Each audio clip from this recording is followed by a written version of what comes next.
Hi, this is Tonya. Accelerate actions are phrases that describe an operation on one or more datasets.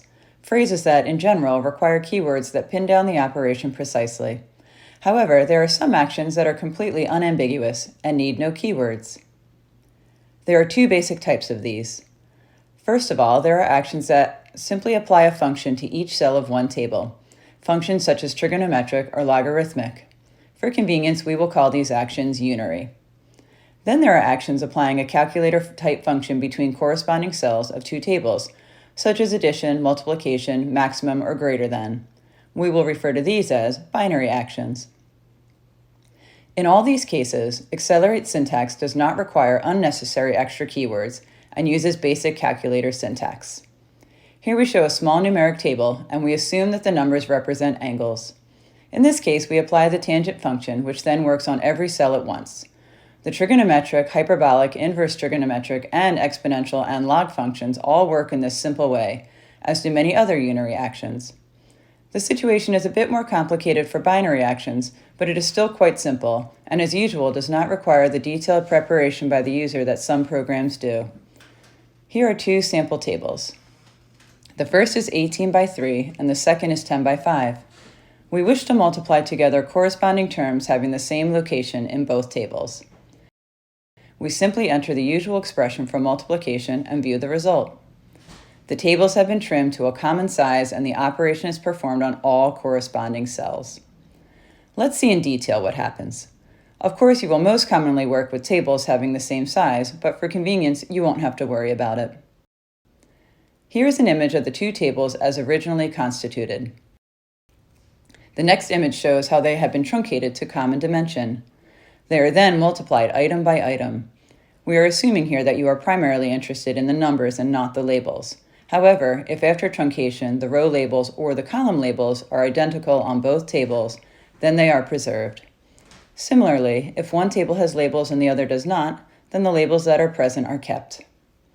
This simple behavior works for all binary actions, arithmetic, logical, maximum or minimum, and so on.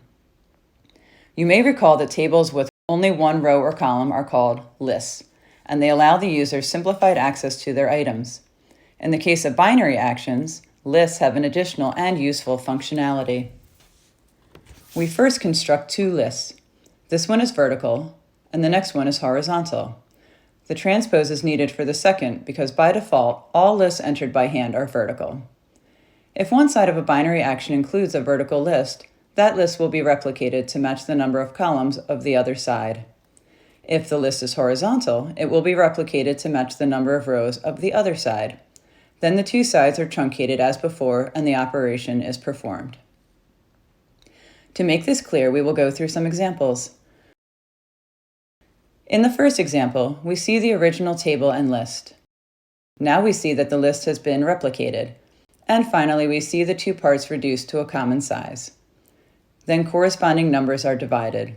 We now view that result as accelerate presents it. In the second example, we have a horizontal list as the first term and a table as the second. And here is the operation is simply greater than. As before, we begin with the original objects. Now we see how the horizontal list has been replicated. And finally, we see the two sides reduced to common dimensions. Any binary operation could be performed, but here we are illustrating greater than, which will be applied to each corresponding pair. As before, we see that accelerate produces this result. The main benefit of this behavior for lists is that it allows you to add, multiply, compare, etc., a different number to each row or each column of a table using just one simple action. As one final example, we multiply our vertical list by our horizontal list. Here are the original lists.